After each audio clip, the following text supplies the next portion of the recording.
What is up, gamers? In this video, we have a customer's Nintendo DS Lite that they sent to us, along with a brand new Extreme Rate shell and brand new IPS screens to install onto their system for them. I don't know what shell they ordered, but either way, this is going to be a pretty sweet system with IPS shells and all. So here we have their system. I see it's clear. Okay, so they ordered a plain clear shell, it seems. Pretty cool. This will be really cool with the IPS screens. So here you have a top and a bottom. So we will get this shell swapped with Extreme Rate's plain clear case and brand new IPS screens. Now, these IPS screens require quite a bit of labor to install. I will be showing every single step, but first and foremost, we have to get my guy's system disassembled, so that is what we will begin with.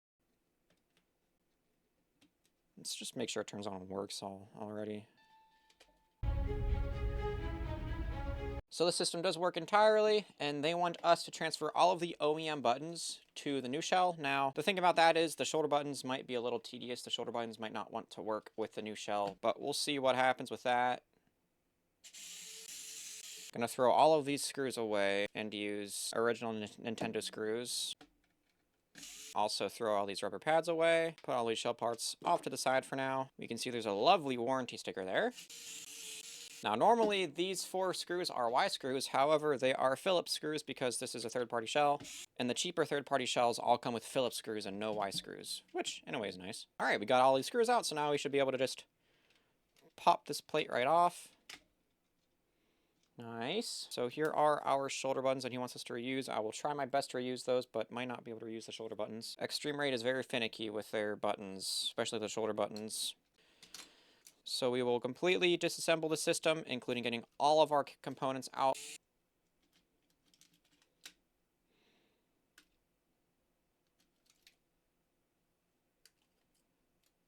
So these are brand new screens as well. So he must have purchased this from China or something, or someone who buys them from China and resells them, because they do pre-make these in China like this. They used Nintendo OEM rubber pads, which is nice. So put all of our buttons off to the side because we will reuse those. And I can see with this ribbon cable they used our top screen to bottom screen converter cable, so it is not a top screen in the system. It is actually a bottom screen, but hey, it works. So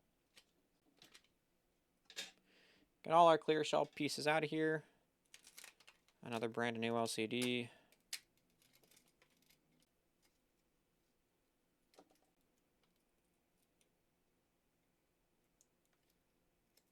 Alright, cool. So here are our customer screens. We are replacing these, so I'll put these off to the side for now. And if he lets me keep these, I'll send him a refund of like $40 or so because those are perfectly usable for me. Here is his motherboard. Now, before we do anything, before we begin the shell swap or anything, while we just have the board, I'm going to go ahead and solder up a wire that we need to solder for the IPS screens. Now, in my first IPS screen video, I did this mod in one of my DS's and I didn't do it in the other one, and I didn't see a difference. So basically, you're always supposed to do this. It must have been a fluke that I got away with not doing it, essentially. All right, so basically we're gonna be soldering this point right here to this point right here. Handheld Legend says to solder like different points, but that's what I'm gonna do for now because that's what I find to be the easiest. I'm gonna go ahead and put some flux in the areas where we need it. So right here and right here. Alexa, turn on micro. Gonna turn on my fume extractor. Might get a little noisy here, guys, okay?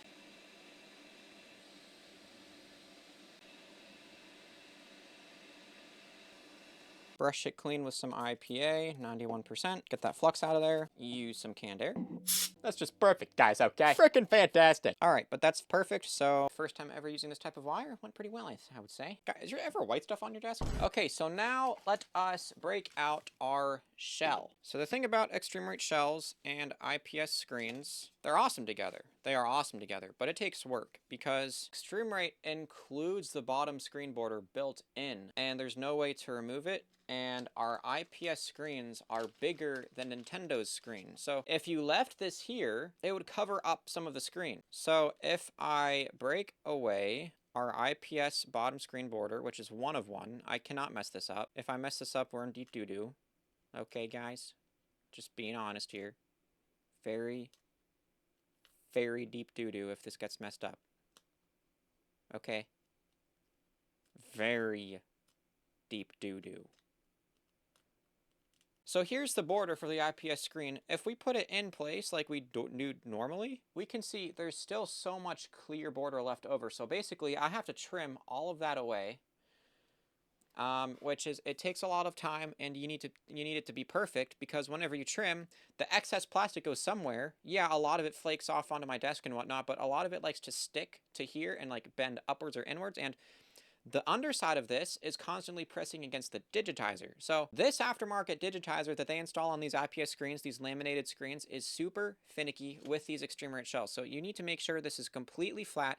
You need to sand down the inside of this just to make sure it is flat against the digitizer. So it is a very labor intensive process. It's quite challenging, really. It's frustrating, but it is what it is, and IPS screens are just amazing, so it's always worth the end result and the labor, but that's why it's so much money to install these screens. It just takes a lot of time. So we'll get there when we get to it, but for now, we need to worry about the top IPS screen, which also requires trimming, because the way that the top IPS screen works is it uses this little ribbon cable right here, the same thing that our original top screen had. It uses a top screen to bottom screen converter. And the people with these IPS screens were smart. They made one single screen so that they could laminate it different ways, one for the top, one for the bottom, but the screen itself is identical. So I need to install speakers, because this screen does not come with speakers. And then because of this little connector here and the way that you need to fold the screen down, you need to fold it, it adds thickness, so we need to trim the inside of the shell. Now I really don't want to do that, so I'm gonna try first to not trim anything, and we'll see what happens. But we can see for this shell, it was created with that in mind because it doesn't have this slant. So I'll trim something if I absolutely need to.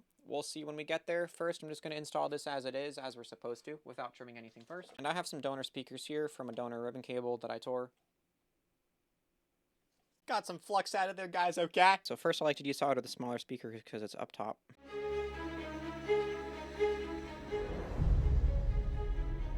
We got every cable soldered on very well. It's nice and snug. Not gonna tear, not gonna rip, so perfect. So now, again, gonna clean off the flux that I used. Really don't need to use flux for this, but it just makes it easier. Before we go any further, I'm gonna prep our extreme rate shell. So basically that entails getting all of our extreme rate pieces out and screwed into the shell parts that we need. Like these stickers, we'll be putting all of these stickers in place where they go. And they do not want the extreme rate serial sticker, so we'll not be installing that. So this, for example, goes right in here.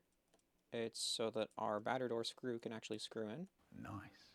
We will not be using this piece because our customer's motherboard has our conformal coating right here, so we do not need this piece. That would just not fit at all. So we can just go in with our stylus port. So we'll take 5 of these foam stickers and place them where they go, 4 on the inside of the top shell and 1 right here. Now, the only extreme rate screws I use are 5 of these lime ones right here. And now our customer wants the white sliders as well, so we'll take these out of this clear shell and install them in the new. Perfect. Okay, so now this is all ready to be assembled, so we can put this up and off to the side. And now we can continue with our IPS screen installation. So we have this cable here, put that in place, and I will take this ribbon cable, twirl it up just like normal, put it through the hole, just like that, and now we can get our microphone cable in place and our Wi-Fi antenna cable in place. This is ready to go with our new IPS screen. So here it is. Open up this flap, put our cable right in. Should go in without any issues whatsoever. Close the flap once it's in all the way. Slides right in, don't even have to push it in. And now we want to put it in at an angle because there's like a peelable top here. There you go. Cool. Looks awesome. That looks so clean. And hopefully we won't need to trim anything. Seems like we won't need to. This was also missing the speaker rings, it seems. So we needed these speaker rings in place. This prevents vibrations. Okay, so this is a big decision. I haven't made an IPS screen with a clear shell yet, and I think it would kind of be cool to see that. But the thing about that is we need to add a spacer. First, I'm going to clean the screen, and then I'll get my spacer added. So basically the spacer, it's just adhesive that basically adds thickness, but it's very important for this. I'm also going to use Kapton tape to hold these wires where they're supposed to stay. So the thing about this is, it looks pretty cool. However, when you press right here on the corners, the screen pushes in. So it needs more thickness, which is, you know, it's fine. So I think what I'm going to do, I'm just going to cover the whole thing with another strip and then call it a day. I could put it underneath, but I don't know if that would look very good. And also, I'm going to cut squares out of this to help fill in the corners more, but I'm going to keep them covered underneath this. All right, and now I'm going to put another adhesive over it like this, cover it up, and then bam. Perfect, everything fits in, and once the screws are in, it'll feel solid and perfectly in place. So that's awesome, and this is what it looks like. So we can see like the adhesive strip, I'm not sure. Would it be cooler if I did that on the underside and left the ribbon cable up? I mean, either way, it looks cool. You can tell it's aftermarket. You know, it's not normal whatsoever. So now we need to trim this shell because this is the next step of assembly. So let me clean up my desk a good bit. This is just absolutely atrocious. Okay, so now let me show you guys how I trim this bottom inner shell plate because it has a built-in border, which is so silly, really. So I mock up our border, this black border here, mock it up, put it in place as if it's gonna stick down there right now. And then I cut into the plastic to mark it where I trim along every corner of every side. This gives me some guidelines to follow while I'm trimming. We can see my cut marks, one right there, a corner, corner, corner. And now comes the question of what do I use to cut this? I have an ultrasonic cutting knife that kind of works. I've just had better luck with my Dremel that just goes right in there, cuts it right down. So that's what I'm going to be using today. And I'll have a microfiber right here to pick up all of the scraps. So let's get cutting. This is really stressful to do because, like, if I nick up the shell, it's not perfect anymore and I need to replace it myself, which just sucks, but I'll do my best.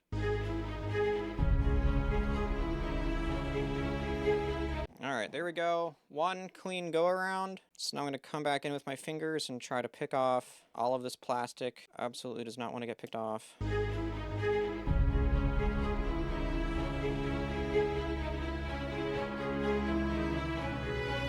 Okay, after an infinite amount of trimming, I think that took like 20 minutes. This fits on here perfectly. It looks fantastic from what I can see. And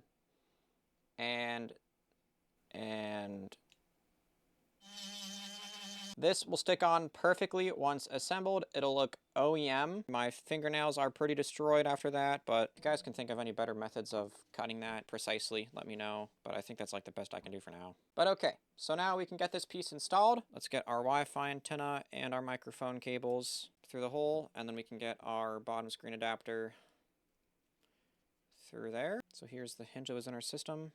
Let's see if we can clean it up. I cleaned up very nicely. So we can put our hinge in. Get our hinge cover on. Works great. And now for this, I always use an OEM Nintendo LED diffuser. It diffuses the LEDs way better than anything else. Pop that in. Snap that on. And now we can get our two authentic hinge screws in. So I'll be using authentic OEM Nintendo screws. And from this angle, we can see the cut that I made, how it's like not a perfect cut, but you don't see it once the border's on. Hinge works great, that's cool. So now we can route our microphone cable where it goes and its tracks here and get our OEM Nintendo buttons installed. With OEM buttons, I always use OEM pads. So now we're ready to go in with our motherboard. We have modified it so that it has the extra voltage going to the screens with this little cable right here. That's fantastic, but now we need to get our bottom screen installed. To prevent any shorts, I tape off the whole thing just with clear tape. This clear regular tape works perfectly fine, and then I'll just trim it on both sides once I'm done with it.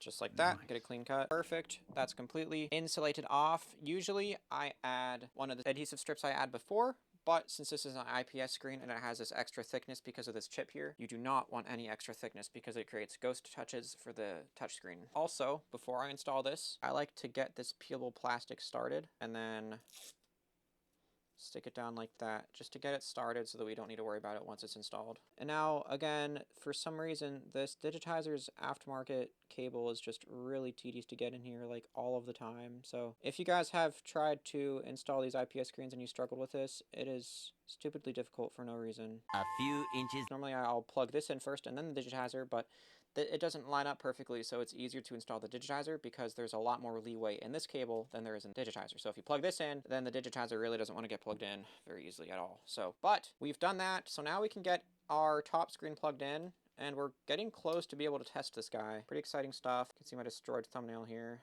Extreme Rate needs to make an IPS version, dude. They need to make an IPS version without that stupid border. I've never disliked that border until now. Okay, drop our board in place. Everything snaps in. Let's get 2 OEM motherboard screws in place. All right, now plug in a Wi-Fi chip without doing anything else. Get a battery up to the contacts and make sure they work. This bottom screen is apparently not plugged in all the way. It's a little alarming. Never like to see that. But apparently I just didn't plug it in the whole way, so there we go.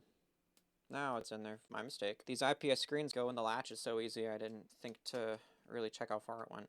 Now let's test it. Perfect. Look at that, dude. Awesome. Man, those screens look awesome, dude. And I love how they're bigger, too. Y needs a little bit of a cleaning, so I'm going to take this apart and then clean them off. Buttons work way nicer now, that's for sure. Let's continue to get this guy completely assembled. Route this guy underneath the cartridge port on our first try. Hi, how are you? Just like that, guys. Peel up our foam sticker just a little bit to get that in place. So these will likely not click very well, and it's usually L that's the culprit. Again, no idea why. Actually, this seems like it'll fit perfectly fine. Let's get our bottom shell plate here, get it all ready to go. Don't put our power switch upside down, that would not work. Clean off any fingerprints and set this down just like this. Ah, the shoulder buttons work flawlessly. That's fantastic. I'm so pleased with that. So now we can get our 2 original Nintendo lime screws in place. And again, I'm using original Nintendo screws as requested by my customer, and also because it's just what I always recommend. It's what I always do anyway, because third-party screws strip way too easily. Fantastic. Let's get our Y screws in place. Here we have our battery door and a battery door screw. And now I will put in one of my Retro Revolution PCBs, and I like to use a black Extreme Rate Y screw to tie it all together. Just like that. There we go. I'm so happy that the shoulder buttons work great. And now here we can come in with our rubber pads. Stick them down here. Stick them down here. Bam. Let's get our 4 Phillips screws up top here plugged in. And then we can tend to the bottom screen, remove the film, apply our border, call it a day. Let's get these rubber pads on. Okay, so now here we can peel this plastic, reveal our nice IPS screen, and here is our border. Peel up the film covering the adhesive. There we go. And apply. And there we have it. Man, is this thing cool or what, man? So we can see, even though it's pretty janky how you have to trim the inside of this Extreme Rate shell, it works totally fine. And once you get this black border on top, you don't see anything, and it all works and looks fantastic. Give it a quick little spray down. So guys, that is it for this video. I hope you enjoyed. This is a sweet, clear system with IPS screens. Let me know your thoughts on the top of the system if I should have put these adhesive pads underneath the really cool chip. My pretty clean solder job right there, okay? If you guys would like me to install IPS screens on your own system, or to mod your system however you would like it, whether it has software modifications, LED mods, a shell swap, a super custom shell swap, or whatnot, I will leave a link in the description. Check it out. It is completely self-serve. You can just buy what you want, ship your system to me with the instructions on the listing, and I will know what to do to your system and ship it right back next day. Thank you guys so much for watching. I hope my customer will enjoy these IPS screens. They are super cool. Stay tuned for some really cool DS content coming on the way. I have some really cool stuff. Thank you guys so much for watching. I will see you in the next one. I prefer my Nintendo Y screws.